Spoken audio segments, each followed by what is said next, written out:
अस्सलाम वालेकुम नाज़रीन, मैं हूं मंसूर अली खान और आप देख रहे हैं मेरे सवाल।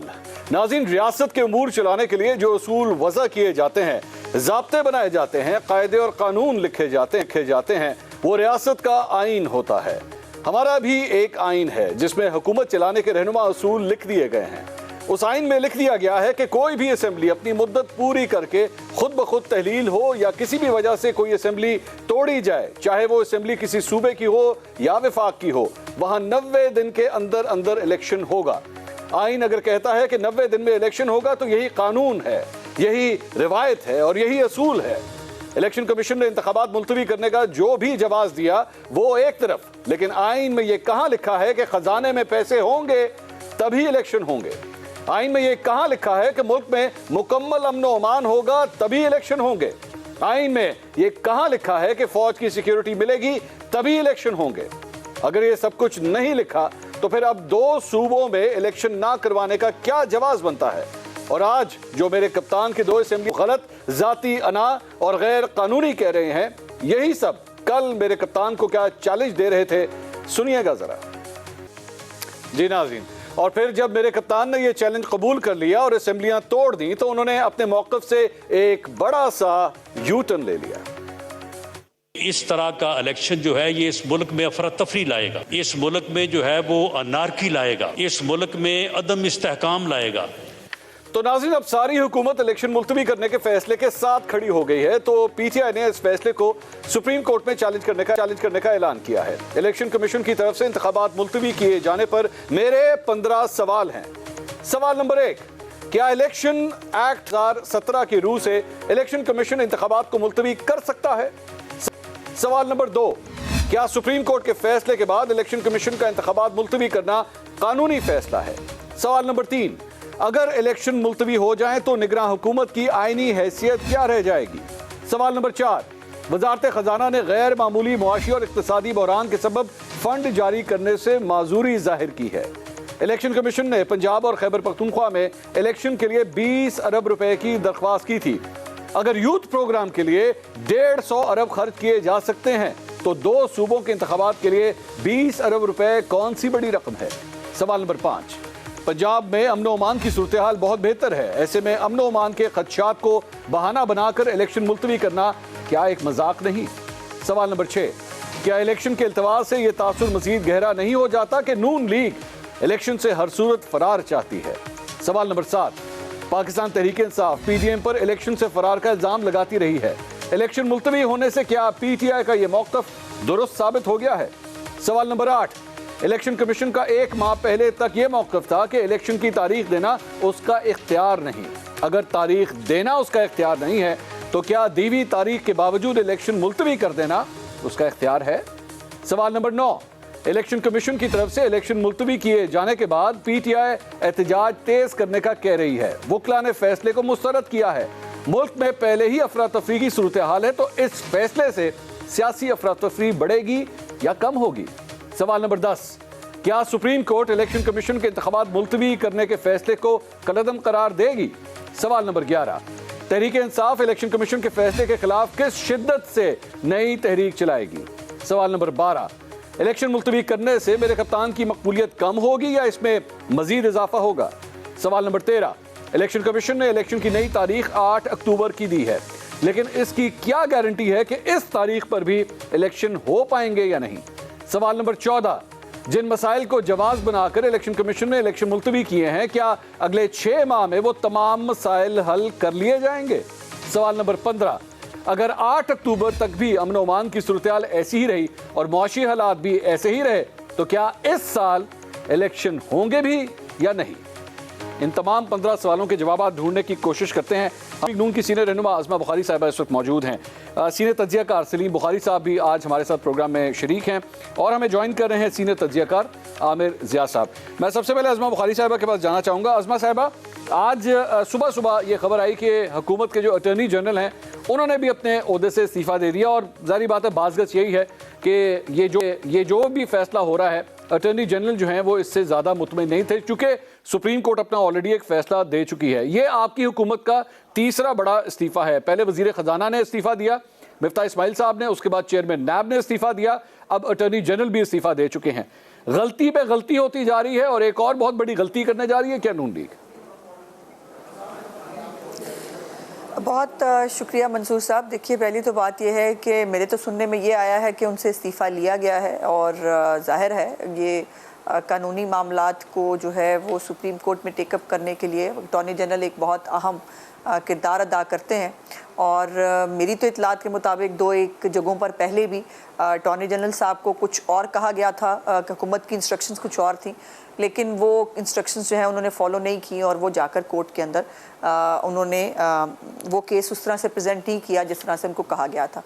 सो ये और ये कोई इतनी बड़ी बात नहीं है। मैं समझती हूँ कि इस पर इतना टाइम ज़ाया करने की बजाय जो सवालात आपने उठाए हैं उसके ऊपर मैं थोड़ी सी गुजारिशात पेश करूँ।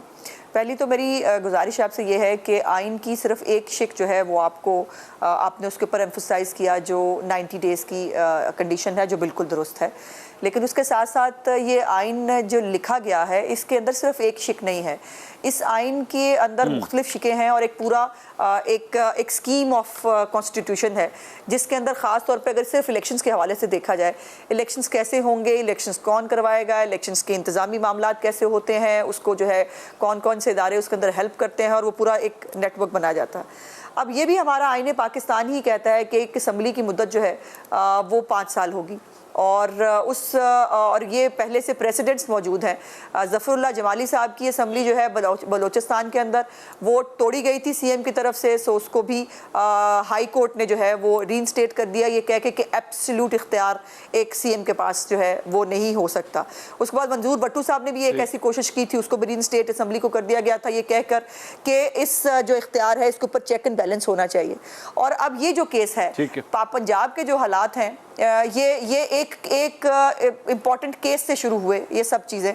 जब हमजा शहबाज शरीफ साहब का जो इलेक्शन है उसके अंदर एक 63A की एक ऐसी डेफिनेशन आई जिसके अंदर खुद जो जज साहब उस बेंच में मौजूद थे उन्होंने कहा कि ये रीराइटिंग ऑफ द कॉन्स्टिट्यूशन है। वहाँ से एक सर्कस शुरू हुई पंजाब के अंदर 1-1.5 साल से, जिसके अंदर पंजाब में कभी हालात नॉर्मल हो ही नहीं सके।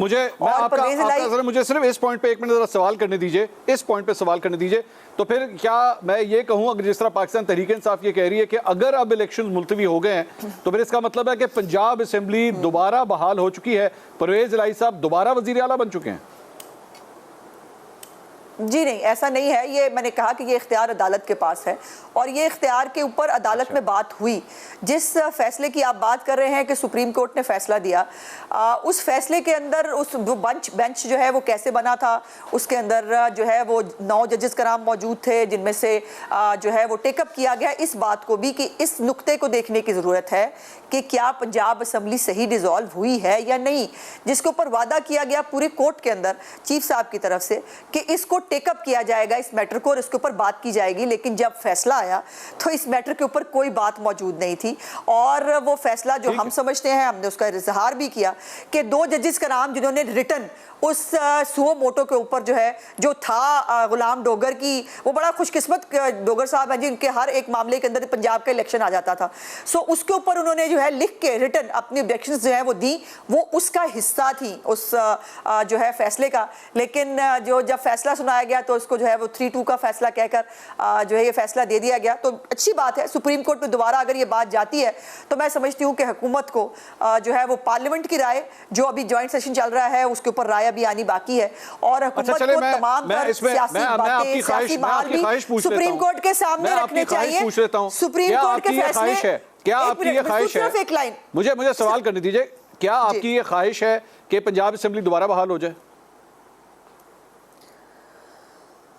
होनी चाहिए, बिल्कुल। मैं एक पंजाब की और परवेज इलाही साहब दोबारा वजीर आला बन जाए कि जब, मेरी गुजारिश सुन लीजिए, कि जब 99% खुद लोग कहा जा रहा था कि वो इस्तीफ़ा नहीं देने जाते, सीएम साहब जो है वो खुद आके टीवी पे ऊपर कह रहे थे कि जो है इस्तीफ़ा ये असम्बली ना तोड़ी जाए, लेकिन इमरान खान साहब के कहने पर वो असम्बली तोड़ दी गई। तो कम से कम ये तो कोई, देखिए, इफ एंड बट कोई भी चीज़ खुदा ताला के इख्तियार के अलावा एब्सोल्यूट नहीं होती। सीएम के इख्तियार के ऊपर भी जो है वो पहले कोर्ट्स कह चुकी है परवेज इलाही साहब का सिग्नेचर जेन्युइन है या 2 नंबर है? किया जाना चाहिए था। मुझे क्या पता ये वो बताएंगे, लेकिन जो मंसूर अली शाह साहब ने कहा, वो भी जज हैं सुप्रीम कोर्ट के, जो अतर मिनल्ला साहब ने कहा, जो अतर मिनल्ला साहब ने कहा, उसको टेकअप किया जाना चाहिए था, उसको टेकअप किया जाना चाहिए था। इस तरह ना करें। अब आप ये कहेंगे परवेज इलाही साहब के सिग्नेचर का भी नहीं पता कि वो जेन्युइन है कि नहीं, इस तरह तो ना करें। मुझे क्या पता, मेरे सामने किए हैं। वो मोहन्ना सलाई की जो ट्वीट आई थी उसकी इंटरप्रिटेशन बता दो। फिर जब ये इलेक्शन पोस्टपोन हुआ है तो मोहन्ना सलाई ने क्या कहा है? किसकी कौन सी ट्वीट की? कौन सी ट्वीट की? मोहन्ना सलाई ने जब ये 8 अक्टूबर पे इलेक्शन जो है वो पोस्टपोन हुए, तो मोहन्ना सलाई साहब ने एक अजीब सा वर्ड इस्तेमाल किया। मैं खातून हूं, मैं मुंह से वो लफ्ज इस्तेमाल नहीं करना चाहती। उन्होंने जो है वो एक ट्वीट किया, और जो एक सटायर था, बड़ा उसमें लिखा है, बड़ा कैटेगोरिकली उन्होंने उसके नीचे लिखा है कि ये इमरान खान साहब या पीटीआई के लिए नहीं था। वो कह लें, हाँ वो कह लें, लेकिन वो सबको पता है वो क्या था। और ये बाप बेटा कितना बेचारे तरले मिनते करते रहे। और ये आपने भी रिपोर्ट किया, बाद में मुझे याद आ रहा है कि आपके साथ मैं एक टीवी प्रोग्राम में भी थी जिसके अंदर आपने भी रिपोर्ट किया कि परवेज इलाही ने बड़ा डराया जाके और कहा है कि ये ना करें, आपके पास कोई गारंटी नहीं है, इलेक्शन हो जाएंगे, आपके खिलाफ जो है वो इकदाम शुरू हो जाएंगे, आपके केसेस जो है वो चलना शुरू हो जाएंगे। लेकिन इमरान खान साहब को बहुत गलत फहमी थी, पता नहीं किसके ऊपर थी, किस बेस पे थी, मैं नहीं जानती। लेकिन मुझे छोड़ दीजिए, मैं समझती हूँ कि जो सुप्रीम कोर्ट के जजेस मंसूर अली शाह ने, अतर मिनल्ला साहब ने, मंदोखेल साहब ने पूरी पब्लिकली एक फुल कोर्ट के अंदर बैठकर जिन सवालात को उठाया था, उन सवालात के जवाबात आने चाहिए थे, लेकिन उसको बिल्कुल कार्पेट के अंदर डालकर जो है वो अपने मखसूस बेंच के साथ फैसला देना, ये नामुनासिब है। इजाजत दीजिएगा मुझे सलीम बुखारी साहब से मैं जरा पूछना चाहूंगा। सलीम बुखारी साहब, ये सारी सर सिचुएशन, सबसे पहले तो आपको खुशामदीद। मेरा ख्याल में शायद आप पहली दफ़ा जब से मैंने समा ज्वाइन किया, पहली दफ़ा मेरे प्रोग्राम में तशरीफ़ लाए। मेरे लिए ऑनर की बात है कि इतने सीनियर तज्ज़ियाकार, सीनियर सहाफ़ी मेरे प्रोग्राम में आए हैं। मेरे लिए बहुत खुशी का आज दिन है कि आपने हमें ये इज़्ज़त बख्शी। थैंक यू सो मच कि आप तशरीफ़ लेकर आए। मैं सर ये सारी सूरत हाल, ये जो अज़मा बुखारी साहिबा की गुफ्तगू आपने सुनी है, इसमें कितना वेट नज़र आता है? सर पीडीएम जो है वो कन्विंस करने की कोशिश कर रही है हमें कि इलेक्शन कमीशन ऑफ पाकिस्तान ने बड़ा तारीखी फैसला कर लिया है इस इलेक्शन को मुलतवी करके। बहुत शुक्रिया आपका मंसूर, मेरा भी बड़ा दिल चाहता था आपके प्रोग्राम में आने को, मज़ा आता है आपसे बात करके, और आपने मुझे याद करने में ताख़ीर की है। इसका जवाब मैं किसी वक्त फिर आपसे ले लूँगा। आपके सवाल की तरफ आ जाते हैं जल्दी से। देखिए, गुजारिश ये है कि जिस तरीके से आप की गुफ्तगू से मुझे तासुर मिला है कि हर चीज़ जो है वो PMLN की या हुकूमत जो है PDM की उसकी मर्ज़ी से नहीं होनी चाहिए, और यकीनन नहीं होनी चाहिए। इसी तरीके से हर चीज़ आपके कप्तान की मर्ज़ी से भी नहीं होनी चाहिए। वो अदालतों में आने से तो कह रहे हैं कि सूरत हाल ऐसी है कि मुझे आज नहीं तो कल, कल नहीं तो परसों कत्ल कर दिया जाएगा, और मैं तो नहीं आऊँगा अदालतों में, कर लें जो करना है आपने। और दूसरी तरफ वो कह रहे हैं कि मैं इलेक्शन रैली भी करूंगा और मैं वहाँ मिंटो पार्क में जलसा भी करूंगा। तो which part of your captain statement should we trust? एक बात। दूसरी बात यह है कि अदालतों के हवाले से देखिए, अदालतों के हवाले से हमने देखा पिछले कुछ 15-20 साल से अजीब व गरीब किस्म की कैफियत है। कभी हम देखते हैं कि एस्टेब्लिशमेंट और अदलिया जो है वो एक पेज पे खड़े हुए हैं और बाकी सारे सियासतदानों की, सियासी पार्टियों की ऐसी तैसी हो रही है। आप समझ रहे हैं मेरा मतलब किससे है? आप मुझे ये बताइए, ये अदलिया नहीं थी जिसने जनरल मुशर्रफ को 3 साल तक कॉन्स्टिट्यूशन में अपनी मर्जी से अमेंडमेंट करने का इख्तियार दिया था? ये अदलिया नहीं थी जिसने उनके तमाम जो इलीगल एक्शंस थे उनको इंडेमनिटी दी थी? ये वो अदलिया नहीं थी जिसने कहा था कि आप वर्दी भी रखें और साथ साथ आप सदर मुमलिकत भी रहें? तो अदलिया के बारे में सवालात आज से नहीं उठ रहे हैं, बहुत देर से उठ रहे हैं। मैं भी उठाता रहा हूँ, आप भी उठाते रहे हैं। आज भी अदलिया का यही हाल है, इसलिए कि एक 9 मेंबर का बेंच बना था, अगर आपको याद हो, उसमें 2 और 3 लोगों ने, जिनका जिक्र अज़मा बुखारी ने किया, वो ये उन्होंने सवाल ये उठाया था कि क्या पंजाब असम्बली और KPK की असम्बलियों की तहलील लीगल हुई है, ये आईनी है? क्या किसी ऐसे शख्स की मर्जी पर और प्रेशर पर असम्बलियाँ तहलील हो सकती हैं जो स्टेक होल्डर ना हो उन असम्बलियों में? तो ये सवालात तो उठे हैं, किसी का कोई जवाब नहीं है। मुझे एक सवाल करने की इजाजत दीजिए सर, मुझे एक सवाल करने की इजाजत दीजिए। ये थोड़ी देर पहले अज़मा बुखारी साहिबा जो परवेज इलाही साहब के किरदार के ऊपर जो सवाल उठा रही थी, सर मैं कहता हूं कि वो कागज जब एक दफा उन्होंने साइन कर दिया, अब वो मजबूरी के तहत किया, वो एक माइनॉरिटी कोलिशन पार्टनर हैं, ये इसमें हकीकत है ना। उसके बाद उन्होंने अपनी मर्जी से साइन किया, अपनी मर्जी से साइन करके उसको गवर्नर पंजाब की तरफ भेजा है। इसका मतलब है कि बेशक वो पहले नहीं मान रहे थे, लेकिन पॉलिटिक्स के अंदर उनको कन्विंस किया जाता है। जो मेजॉरिटी कोलिशन पार्टनर था उन्होंने कन्विंस किया और वो माने कि हाँ जी ठीक है। अब वो चाहे अभी भी शायद उनको पसंद ना हो, किसको बुरा लगता है, किसको अच्छा लगता है कि मेरी वजारत आला मेरे हाथ से जा रही है, लेकिन चली गई ना। उसके बाद उन्होंने कर दिए। Once that process is completed, उसके बाद आप ये कहें जनाब ये इमरान खान ने क्यों बीच में छलांग मारी है। भाई वो सबसे बड़ी जमात उनकी उस कोलिशन पार्टनर है, सबसे बड़ी जमात है वो, उन्होंने कन्विंस किया और वो कन्विंस हो गए। मंसूर ये मैं तो नहीं कह रहा, आपने मेरे सर थोप दिया, ये तो जजों ने कहा था भाई, ये तो सुप्रीम कोर्ट के 3 सीनियर जजेस ने कहा था। यस एक बात, दूसरी बात ये है कि देखिए गुजारिश ये है, अगर तो सारे स्टेक होल्डर्स बैठ के किसी एक नतीजे पर पहुंच जाएं तो ना अदलिया के किसी फरमान की ज़रूरत है, ना एस्टेब्लिशमेंट से उसकी एंडोर्समेंट की ज़रूरत है। आप कहते हैं मैंने चोरों डाकुओं के साथ बैठना नहीं, इलेक्शन इन्हीं के साथ लड़ना है मैंने। अब ये अजीबो गरीब किस्म की डायकोटमी है भाई, बाबा जाएं तो जाएं कहाँ। अभी आपने कहा APC बुलाएंगे लेकिन कहा चोरों के साथ नहीं बैठूंगा। तो अब आप अगर अपनी मर्जी से सब चीज़ चलाना चाहते हैं, जिसका जैसा कि पहले हुआ, मैं तफसील में जाना नहीं चाहता हूं, माजी को खंगालने बैठेंगे तो बहुत कुछ निकलेगा इसमें से। इस वक्त मेरे ख्याल से सबसे ज़्यादा सुप्रीम कोर्ट की अपनी रेपुटेशन और उसका कंडक्ट एट स्टेक है। अगर इसी तरीके से फैसले होते रहे जिस तरह से हो रहे हैं कि अदालतें यूं लगता है जैसे इंतजार में बैठी हैं कि खान साहब ने जहमत नहीं की अभी तक आने की, हम रिलीफ लेके बैठे हुए हैं। अच्छा, आपको याद नहीं है कि पिटीशन तैयार हो रही थी और सुप्रीम कोर्ट इंतजार में बैठी हुई थी रजिस्ट्री में? तो ये कब कब होता था सर? इस तरह तो बुखारी बहुत कुछ ऐसा हो रहा है जो नहीं होना चाहिए। इस तरह तो जब तहरीक-ए-एतमाद हुई थी सर उसमें जब तहरीक-ए-एतमाद हुई थी तो उस पर भी तो इमरान खान साहब कहते हैं कि जनाब ये सुप्रीम कोर्ट ने रात को क्यों एक्शन ले लिया, इस्लामाबाद हाई कोर्ट क्यों खुल गया, उनके अपने गिले शिकवे हैं। तो फिर तो गिले शिकवे दोनों साइडों से होते हैं ना सर? देखिए बिल्कुल अपनी दोनों साइडों से हैं, लेकिन मैं किसी को ये इजाजत देने पर आमादा नजर नहीं आता हूं कि अदालतें आपकी मर्जी के फैसले दें। जब भी आप जाएं आपको अपनी मर्जी का फैसला मिले, कैसे हो सकता है ये? इंसाफ तो बैठ के रोने बैठे। नून लीग के लिए भी पैगाम है। सबसे बड़ा डायलेमा इस वक्त यह है मंसूर, आखिरी जुमला अर्ज करने दें, कि अगर हमारी अदलिया ने, आला अदलिया ने, जिनके ऊपर अल्टीमेट रिस्पॉन्सिबिलिटी है आइन की इम्प्लीमेंटेशन की भी, उसकी इंटरप्रिटेशन की भी, अगर उन्होंने सीधा देखना ना शुरू किया तो ये क्राइसिस इससे ज्यादा डीपन होगा और इससे ज्यादा। इजाजत दीजिए आमिर जिया साहब। जी मंसूर। आमिर जिया साहब, ये सीधा किस तरह देखा जाए सर? ये सीधा जो अभी बुखारी साहब फरमा रहे हैं किस तरह डिफाइन होगा कि जी अब इन्होंने सीधा देखना शुरू कर दिया? मंसूर साहब, एक तो बड़ा पाकिस्तान की हालत काबिल रहम है।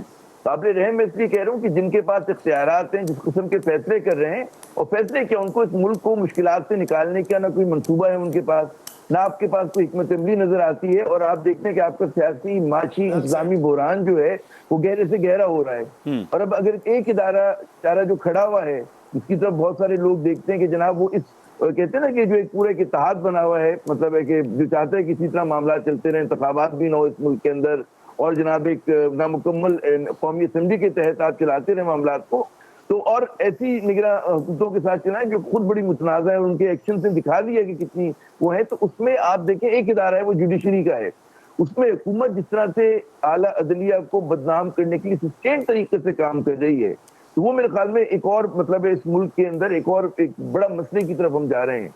क्योंकि अगर एक इदारा जो रह गया है आपका, जो इस वक्त इस तरह से अवाम की नज़र में मुतनाज़ा नहीं है, आपको ये समझना चाहिए अवाम में और इस वक्त जो हमारे यहाँ अवामी नुमाइंदे बैठे हैं मुबैना तौर के ऊपर असेंबली में, उनमें बड़ा फर्क है। आम आदमी की नज़र जो है वो समझती है कि जनाब अगर ये किसी को गलत पकड़ते हैं, जिसको एक दिन के बाद छूट जाना होता है, तो उसको अदलिया बेचारे को रिलीफ देती है। अगर मतलब है कोई ज्यादती करती है, कुछ वो करती है, तो कहाँ पे लोग जाते हैं? दादरसी के लिए आला अदलिया के पास जाते हैं। तो ठीक है, अदलिया के बहुत सारे मतलब है कि उन पे माजी की अगर हम बात करें फैसलों पे हो सकता है एतराज, लेकिन एक बहस की बात है कि उस जमाने की हुकूमतों ने क्या किया था कि जिसकी वजह से आला अदलिया को इस किस्म के फैसले करने पड़े। एक चीजें जो होती है वैक्यूम में नहीं हो रही होती, और फिर ज्यादा बड़ा सवाल है कि जिनके पास एग्जीक्यूटिव के पास जो इख्तियारात है उन्होंने लेकिन आमिर साहब यहाँ पे मुझे इजाजत दीजिए एक सवाल करने की कि अदलिया के किरदार के ऊपर जब बात करते हैं, और मैं दोनों पार्टियों की मैं बात कर रहा हूँ, जब फैसला आया था कासिम सूरी साहब वाला सुप्रीम कोर्ट की जानिब से, तो उस वक्त पाकिस्तान तहरीक इंसाफ ने शाउट आउट किया कि जनाब बड़ा गलत हुआ है, ये कोई तरीका नहीं था, आप पार्लियामेंट के अफेयर्स के बीच में छलांग नहीं मार सकते थे, आप बीच में इंटरसेप्ट नहीं कर सकते थे, ये बहुत गलत हुआ है। उस वक्त मुस्लिम लीग नून हमें अदलिया की वक़ार के बारे में बता रही थी। मुझे आज भी याद है कि मुस्लिम लीग नून के रहनुमाओं की जानिब से उस वक्त जजेस के किरदार के हवाले से वीडियोज़ रिकॉर्ड करा के सोशल मीडिया पर डाली गई। मैं आपको ये भी बताऊँ कि पाकिस्तान के चंद एंकरों से इन्होंने उस वक्त वीडियोज़ रिकॉर्ड करवाई कि जी हम अदलिया को सलूट करते हैं, बड़ा ज़बरदस्त काम किया आपने। पाकिस्तान तहरीक इंसाफ उस वक्त नहीं मानती थी। आज ये सब कुछ जो हो रहा है, अभी अज़मा बुखारी साहिबा की जो आपने गुफ्तगू सुनी, अदलिया से शिकायतें ही शिकायतें हैं, तो सर ये कंट्रोवर्सी तो चलती रहेगी, इसने तो खत्म ही नहीं होना कभी। मंसूर साहब, आपने बड़ा अहम तरीन नुक्ता उठाया है, और मेरे ख्याल में आपने जो शुरू के 15 सवाल किए थे उसके जवाब इस वक्त हुकूमत के पास नहीं है, अहले इक़्तिदार के पास उनके जवाब नहीं है। ये जो डायकॉटमी है कि अगर हमारी मर्जी का फैसला हो तो हम अदलिया को सलूट करेंगे, वरना हम अदलिया को तनकीद का निशाना बनाएंगे। ये कहा जा रहा है कि जी अदलिया अपनी मर्जी से फैसले करी, तो फिर किसकी मर्जी से फैसले करे? वो क्या वजीर आजम की मर्जी से फैसले करे, वजीर आला की मर्जी से फैसले करे? उसको तो जाहिर है कि जो अदालत है वो आइन और कानून के मुताबिक फैसले करेगी। और अगर हम देखते हैं कि जिनके पास इख्तियारात हैं वो आइन पे चलने के लिए तैयार नहीं है, अगर वो आइन कहता है कि जी 90 रोज में इंतखाबात होंगे असेंबली के डिसोल्यूशन के पास, तो फिर होंगे। अगर आपको उसमें ये डायकॉटमी लग रही है कि जी पूरे मुल्क में इकट्ठे होने चाहिए, तो आप जनाब एक करा लें कौमी असेंबली के तहत, जिस तरह की लोग पहले आपने भी फुटेज दिखाई कि दावा करते थे, चैलेंज दिया करते थे कि ये असेंबली डिसॉल्व करें, वहां में इंतखाबात करा लें।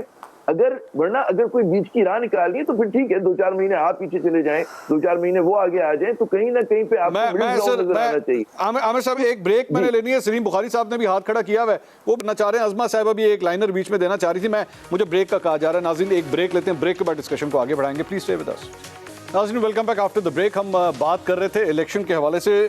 सलीम बुखारी साहब इसके ऊपर कुछ कमेंट करना चाह रहे थे। सलीम बुखारी साहब, बात कीजिए, फिर मैं आगे चलूँ।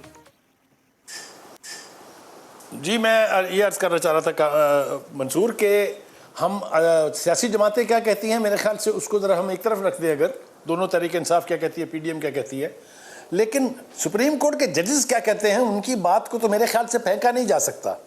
आप मुझे ये बताइए कि चीफ जस्टिस के सुओ मोटो एक्शन के बारे में क्या उसी के 9 रुकनी बेंच में से 2 लोगों ने नहीं कहा था कि ये ठीक नहीं है, ये आर्टिकल के फलां कॉन्स्टिट्यूशन के फलां आर्टिकल के तहत आपका नहीं बनता कि आप इसके ऊपर नोटिस लें? क्या ये भी सुप्रीम कोर्ट के जजों ने नहीं कहा था कि मामले को जो है वो इसकी टोटलिटी में देखा जाए, इसको पीस मील में मत देखिए? आप मुझे ये बताइए कि ये कहाँ से तय हुआ है कि चाहे वो मुकदमा PTI के खिलाफ हो या PDM के खिलाफ हो, उन्हें सिर्फ 5 ही मेंबरों का एक बेंच सुनेगा, बाकी के 11 जज वहाँ पर क्लर्क बैठे हुए हैं। आप मुझे ये बताइए कि ये कैसे होता है कि एक ही जज लाहौर में बैठ के इनको रिलीफ देने के लिए तैयार रहे, बाकी कोई और जज है ही नहीं है? तो ये सब कुछ लेकिन बुखारी साहब, मैंने कहा था कि हम इस चीज को रिविजिट क्यों कर रहे हैं सर? हम इस चीज को रिविजिट क्यों कर रहे हैं? मैं एग्री करता हूं। एक फैसला आया, उस फैसले से लोगों के इख्तिलाफ हो सकते हैं, आपका हो सकता है, आमिर रियाज साहब का हो सकता है, अज़मा साहिबा का हो सकता है, ये राइट है सबका, फैसले से इख्तिलाफ किया जा सकता है। लेकिन हम इस वक्त इस चीज को रिविजिट क्यों कर रहे हैं? बात तो ये है, we had gone past that stage. 30 अप्रैल की डेट अनाउंस हो गई, पूरा प्रोसेस हो गया, नॉमिनेशन पेपर्स लिए जाना शुरू हो गए, जमा कराना शुरू हो गए, मुस्लिम लीग नून ने अपनी रिजर्व सीट्स अनाउंस कर दी, ये पूरा प्रोसेस एक्सेप्ट कर लिया गया, इन्होंने बैठ के अपने इलेक्टोरल बोर्ड्स अनाउंस कर दिए। इसका मतलब है कि ये इस प्रोसेस में आ चुके थे कि हाँ जी ठीक है, इलेक्शन होने वाले हैं 30 अप्रैल को। अब जब ये इलेक्शंस मुलतवी कर दिए गए हैं, तो अब दोबारा से हम पीछे जा रहे हैं कि जनाब वो जो फैसला हुआ था ना, वो ठीक तरह फैसला नहीं हुआ था। मंसूर, जिस बात की बुनियाद गलत चीज के ऊपर रखी गई हो वो कभी अपने किनारे तक नहीं पहुंचती है। मैं आपको कहना ये चाह रहा हूं कि अदालत के अपने अंदर इसी इशू के ऊपर, यही इलेक्शन का इशू था उनके सामने जब सुओ मोटो एक्शन लिया गया था, जब अदालत के अपने अंदर से आवाजें उठने लग जाएं तो इसका मतलब यह है कि कोई दोनों में से एक साइड ठीक कह रही है। ठीक, एक बात। दूसरी बात यह है कि आप देखिए, जी बोलिए। जी, साइफर को इशू बना के आपने जब हवाला दिया कि असेंबली जो तोड़ी गई थी, तो मुझे बताइए कि वो साइफर के इशू के ऊपर क्या खान साहब की पोजीशन आज भी वही है? आप मुझे ये बताइए कि जब आपने इस्तीफे दिए वहां से, फिर उसके बाद तहरीक चलाई जानी चाहिए थी उनकी वापसी के लिए। ये कौन सी सियासत हो रही है? हम कहाँ खड़े हैं? कुछ भी ठीक नहीं है मंसूर। मैं आपको ईमानदारी से कह रहा हूँ, इन सब को बैठ के आपस में तय करना पड़ेगा, वरना कोई हुकूमत नहीं कर सकती। जी अच्छा, अज़मा साहिबा एक बुनियादी सवाल जो आ रहा है, अब तो मुझे ये डाउट होना शुरू हो गया, और मुझे मेरी मदद फरमाइएगा कि मुझे तो अब ये भी नहीं लगता कि 8 अक्टूबर को भी इलेक्शन होंगे पाकिस्तान में। देखिए, वो तो जाहिर है पल का किसी को पता नहीं, वो तो कोई भी नहीं किसी को कर सकता, लेकिन यकीनन अच्छे की उम्मीद रखनी चाहिए। और 8 अक्टूबर को मैं समझा आप मुझे सपोर्ट करेंगी, आप मुझे कहेंगी मंसूर अपने दिमाग से ऐसे शक व शुबहात निकाल दो, ये जमहूरी मुल्क है, 8 अक्टूबर अगर इलेक्शन कमीशन ने कहा है तो होंगे 8 अक्टूबर को इलेक्शन, नवाज शरीफ साहब वापस भी आएंगे और तुम देखना कि शेर की कामयाबी होगी। आपने तो मुझे कुछ और ही सुना दिया। बिल्कुल ऐसे ही है, नहीं नहीं, मैंने बिल्कुल ऐसे नहीं, मैंने यही सुनाया, आपने ज़रा अपने अंदाज में सुनाया, मैंने अपने अंदाज में सुनाया, और मैंने ये कहा है कि अच्छे की उम्मीद रखनी चाहिए। इंशाल्लाह यकीनन अनाउंस किया है तो इलेक्शन होगा, मियाँ साहब भी वापस आएंगे और शेर ही जीतेगा। चले, अब मैंने आपके लफ्ज़ों में वो कर दिया। अब ज़रा मुझे एक बहुत सीरियस बात करनी है, जो बार बार जिसके ऊपर आप मुझसे भी सवाल कर रहे हैं, बुखारी साहब से भी आपने सवाल किया कि जी हम नहीं बिल्कुल मजाक, मैंने ले लिया आपके मजाक की, मुझे समझ में आ गया। जहाँ तक आमिर ज़िया साहब की एक दो बातें हैं, मैं बिल्कुल उनको एंडोर्स करती हूँ कि अवाम सब जानते हैं और अवाम को सब समझ में आ रहा है, तो बिल्कुल यार यकीनन अवाम को ये समझ में आ रहा है कि बेंच फिक्सिंग जो है वो क्यों हो रही है, और बेंच फिक्सिंग के ऊपर सिर्फ अवाम बात नहीं कर रही। बेंच फिक्सिंग के बारे में सुप्रीम कोर्ट के जज जो है वो लिख के रजिस्ट्रार को जो है वो लेटर भेज रहे हैं ओपनली। सुप्रीम जुडिशियल काउंसिल की जो मीटिंग्स और किस तरह से वो कंडक्ट की जाती हैं, उस पर किस तरह से मिनट्स चेंज किए जाते हैं, इसके ऊपर काजी फाजिसा जो आने वाली चीजें से है पाकिस्तान के, वो उसके ऊपर अपने तहफुजात का इजहार करें। जहां मैंने ऐसी कोई बात नहीं की जो हकायक के और उसके खिलाफ हो, मैंने सीधे मैं वो बात कर रही हूँ जो सच है। अगर मैं गलत बयान करूँ, अगर मैं गलत बयान करूँ, आपने जुडिशरी के बारे में बात नहीं करनी, उन्होंने मुझे अच्छा बात तो ठोक देना है, अच्छा तुम मुझ पर डाल देना, तुम मुझ पे डाल देना, वो नहीं आपको अच्छा, थोड़ी बुलाएंगे, तुम्हें डर लग रहा है, तुम मुझ पे डाल मुझे बुलाएंगे, अच्छा मुझे बुला लेना। अच्छा बात तो करने दो, मेरी बात भाई, मेरी बात सुन ले। मैंने वो कहा जो पाकिस्तान की तारीख का एक हिस्सा है, बहुत पुरानी तारीख पे तो मैं जा ही नहीं थी, मैं भुट्टो साहब की तारीख पर नहीं जाती, मैं किस तरह असम्बलियां जो है उनको LFO के जरिए जो है वो एंडोर्समेंट दी जाती थी, किस तरह आर्मी चीफ्स को जो वो मांगते नहीं थे वो भी दे दिया जाता था, रेफरेंडम सब जायज, मैं उस पर बात ही नहीं करती। मैं इस स्पेसिफिक केस की बात करती हूँ जो आप कह रहे हैं कि हम बार बार पीछे जा रहे हैं। हम इसलिए पीछे जा रहे हैं कि क्वेश्चन क्या है कि पंजाब असेंबली का इलेक्शन होना चाहिए। पंजाब असेंबली का इलेक्शन क्यों होना चाहिए? क्योंकि पंजाब असेंबली तोड़ दी गई थी। पंजाब असेंबली क्यों तोड़ दी गई थी? क्योंकि एक ही चीज की दो मुख्तलिफ इंटरप्रिटेशन दी सुप्रीम कोर्ट के एक फैसले ने। हमजा साहब के केस में कहा कि ये वोट गिने भी नहीं जाएंगे, सजा भी इनको मिलेगी। परवेज इलाही के हक में फैसला देते हुए कहा कि बिल्कुल जो है वो इन वोटों को गिना भी जाएगा और जो पार्टी सदर है उसके खत की अहमियत भी नहीं होगी।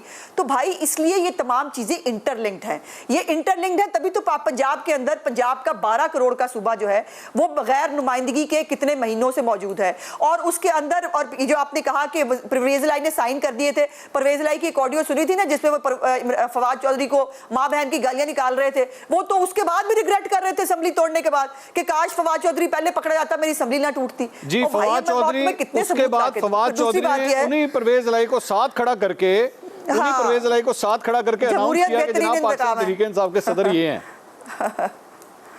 आहो नहीं वो सदर अनाउंस नहीं कर रहे थे, परवेज इलाही से बार बार कोनियां मार रहे थे, वो बताना ना, वो कहना ना जरा मैं सदर बन मैं आमिर ज़िया साहब, परवेज इलाही मुझे आमिर ज़िया साहब से इस मामले के अंदर एक सिर्फ जुमला, जी बोलिए, सिर्फ एक जुमला ऐड कर लेने दीजिए कि जब एक ही केस के अंदर एक ही फैक्ट्स के ऊपर जब सुप्रीम कोर्ट एक मखसूस बेंच के साथ बैठकर दो मुख्तलिफ फैसले देगी, एक फैसला जो है, और ये जो बार बार आपने कहा ना, ये इत्तफाक है, उसने इत्तफाक है कि 71 केस जाए जो है वो बेंच, एक ही बेंच के सामने जिसमें से मेजॉरिटी जो है वही जज बैठे और उसके अंदर जो है वो PTI को जो है सिर्फ इंसाफ मिले। और जो कासिम सूरी वाला केस है, हमारे हक में फैसला नहीं दिया था, वो कॉन्स्टिट्यूशन के हक में फैसला दिया था। उस वक्त असेंबली बहाल कर दी थी, हमारी असेंबली तोड़ दी, किसी को फर्क ही नहीं पड़ा।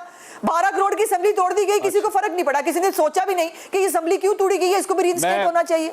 अच्छा, मैं पैमरा वालों, ये जो कुछ भी अज़मा बुखारी साहिबा ने अभी कहा है ना, ताड़ी मेहरबानी नोटिस इनको भेजना है, आपने मुझे नहीं भेजना है। जो कुछ है ना ये इनका कसूर है, मेरे पे ना आइए, मैं पहले हाँ, ठीक है, मैं क्लियर मुझे भेज। हाँ, मैंने कुछ गलत कहा तो मैं बिल्कुल जवाब दूं। रिकॉर्ड करवाना चाहता हूं। मैं भागती नहीं हूं अपनी बातों से, जो कहती हूं आई मीन इट। और अगर मैंने कुछ गलत कहा है, अगर हकायक के खिलाफ कहा है तो मैं जवाब दूं, और अगर सच कहा है तो फिर मेरे सवालों के जवाब मिलने चाहिए मुझे। आमिर ज़िया साहब, एक हमने सुना था पिछले 5 साल में एक लफ्ज होता था बाजवा डॉक्ट्राइन। अब जो मुस्लिम लीग नून की ये जो सारी मैंने गुफ्तगू सुनी है ना, इसको मैं एक नया नाम देने लगा हूं, इसको कहेंगे लेवल प्लेइंग फील्ड डॉक्ट्राइन। ये लेवल प्लेइंग फील्ड डॉक्ट्राइन जब तक नहीं इंप्लीमेंट होगा जनाब, ये खिचड़ी इसी तरह ही चलती रहेगी। आप मानेंगे इस बात को? इसी तरह ही है। I fully endorse it.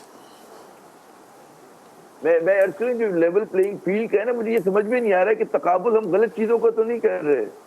बात ये कि आज इस हुकूमत के बकौल जो है इमरान खान बहुत बड़ा दहशतगर्द है और इमरान खान बहुत बड़ा तकरीबकार है, यकीनन इस बात पे लोगों को पाबंदी लगा दी जाए, पाबंदी लगा दें, जिस हाँ जी, पाबंदी लगा दी जाए। जिस मुल्क ने वाकई दहशतगर्दी की लड़ाई लड़ी हो, इसे पता है कि दहशतगर्दी क्या होती है। उसमें अगर इनको इमरान खान दहशतगर्द और तकलीफकार नजर आ रहा है तो आप इस पर क्या बात करेंगे? फिर इनकी क्या आप कहेंगे? इनका जो है कितनी सियासी बालुगुल नजरी है, कितना इनमें डेप्थ है हुकूमत के लोगों में, जाहिर है। लेकिन इंतकामी सियासतें हो रही है।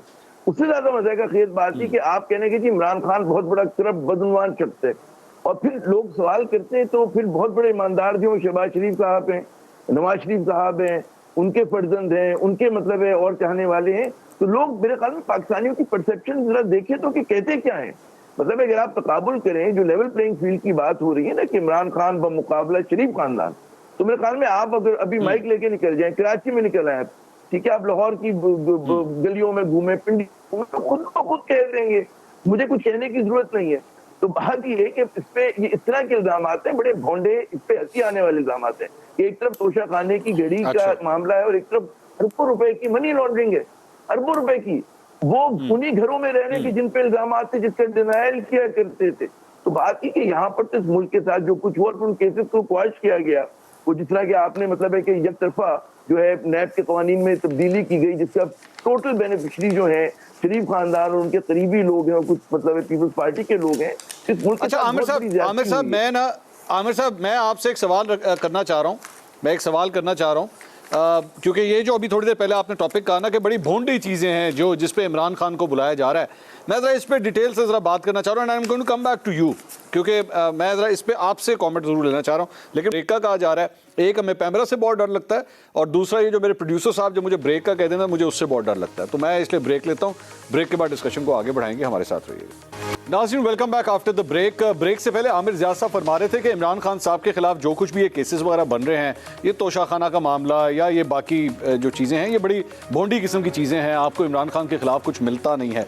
आमिर ज़िया साहब, यहाँ पे जब बात आती है नवाज शरीफ साहब की नाअहली की, और उनको जब वज़ीर आज़म होने के नाते उनको नाअहल किया गया था, तो वो भी एक अकामा की बुनियाद के ऊपर किया गया था, तो सर वो आपके ख्याल में ठीक था या वो भी एक भोंडी कोशिश थी उनको नाअहल करने की?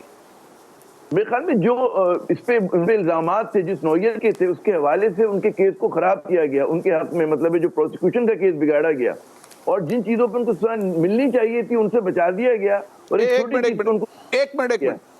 आप कह रहे हैं उनको जिस चीज पे नाअहल किया गया, ये एक्चुअली नवाज शरीफ साहब के हक में क्या? ये हक में, क्योंकि देखिए जो उनके असल जो उनके वो थे बदनवानियां थी, उसके ऊपर तो मतलब है वो सबको पता है क्या है, और उसके ऊपर तो जाहिर है कि वो केस जो है इस हद तक बिगाड़ दिया गया था जो बेनिफिट हुआ उनको। दूसरी बात मैं ये कहूंगा, ये जो बात हो रही है ना कि लेवल प्लेइंग किस चीज पे नहीं आमिर साहब, किस चीज पे नाअहल हुए थे नवाज शरीफ साहब? देखिए ना, नाअहल तो आप जैसा आप फरमा रहे हैं कि उन्होंने अकामा की बात हुई ना, तो ठीक है, लेकिन जो चार्जशीट थी बिल्कुल, और वो चार्जशीट तो फिर बाद में हुई ना, वो तो इंतखाबात के बाद, फिर उसके बाद नैब के अंदर नैब की कोर्ट में केसेस चले, वो तो बाद की बात है। लेकिन जिस तारीख को नवाज शरीफ को वजीर आजम हाउस खाली करने के लिए कहा गया, क्या वो अकामा की बुनियाद पे था या नहीं? नहीं, जो अकामा के ऊपर हुआ बिल्कुल हुआ ये, लेकिन जो उनपे उसी केस से और वो इसका मतलब है कि उन्होंने कंसील किया, मिस डिक्लेरेशन थी, यही पॉइंट था। वो बहुत सारी चीजें थी ना, कि वो मनी ट्रेल नहीं दे सके, नहीं दे सके मनी ट्रेल। सर मैं मनी ट्रेल नहीं, वो जिस बुनियाद के ऊपर आमिर साहब जो नाअहली हुई, वो कंसीलमेंट के ऊपर हुई थी। मैं ये सुनूं ना कि वो आपने फरमा दिया कि अकामा पे हुई, उनकी अकामा पे हुई, पनामा केस शुरू हुआ, अकामा कंसील किया ना सर, अकामा कंसील किया, उसे डिक्लेयर नहीं किया, अलाउड नहीं था, इस बुनियाद पे नाअहली हो गई, उस पे हो गई। लेकिन मैं कह रहा हूं उन पे ऐसे ही है, सॉरी मैं अकाउंट है ही ऐसे ही है जी। अच्छा, मैं जो मंसूर एक चीज मैं आपको अर्ज करना चाहता हूँ कि जो लेवल प्लेइंग फील्ड की बात हो रही है, असल में सर मैं आमिर साहब जरा इस पे एक मिनट सर, इस पे मेरा एक्चुअली मुद्दा कुछ और है। मेरा मुद्दा ये है कि अगर नवाज शरीफ साहब की वो नाअहल होना ठीक था कंसील करने की वजह से, तो यही प्रेसिडेंट इमरान खान के लिए क्यों ना हो? मेरी तरफ से उसने 100 रुपए छुपाया है, मेरी तरफ से 500 रुपए छुपाया है, कानून तोड़ा है, छोटा तोड़ा है, बड़ा तोड़ा है। या तो हम प्राइम मिनिस्टर्स के लिए, एक्स प्राइम मिनिस्टर्स के लिए रख दें कि बेटा अगर तू 1 अरब रुपए की चोरी करेगा ना, अगर 1 अरब की चोरी करेगा तब तो ठीक है, तुझे पकड़ा जाना चाहिए, लेकिन अगर तू 10,000 की चोरी करेगा फिर खैर है, कुछ नहीं होता है, तू एक प्राइम मिनिस्टर रहा है। मंसूर, मैं आपकी बात से 100% मुत्तफिक हूँ। मैं कह रहा हूँ बिल्कुल, अगर इमरान खान ने कोई किसी जुर्म का इर्तिकाब किया है, उन्होंने कोई मतलब है करप्शन की है, बिल्कुल एहतसाब करें, उनको वो करें। लेकिन जब हम देखते हैं कि जब हम भी कहते हैं कि इमरान को तो बिल्कुल आपने गले से पकड़ा हुआ है, लेकिन जिन पे उससे कई गुना ज्यादा बड़ी करप्शन के इल्जामात हैं, और बहुत मतलब आज से नहीं ठीक है, है। पिछले 20, 25, 30 साल से हैं। उनको अगर आप छोड़कर ओके। उनको वजीर आजम बना दें, उनको जनाब मतलब है कि ओहदे दे ठीक। दें, उनके लिए फिर जेल के दरवाजे खोल दिए जाएं और उनको फेवर किया जाए, जो सबसे लाडला, मैं कहता हूँ सबसे लाडला खानदान तो वो नाइंसाफी है। बहुत वो शरीफ- शुक्रिया आमिर जियाद साहब, सलीम बुखारी साहब, आपका भी बहुत शुक्रिया। आई एम सॉरी टाइम खत्म हो गया, वरना हम इस पे मजीद भी मेरे ख्याल में कम से कम 2 घंटे और डिबेट कर सकते हैं। नाज़रीन, कल मुलाकात होगी आपसे दोबारा। अस्सलाम वालेकुम।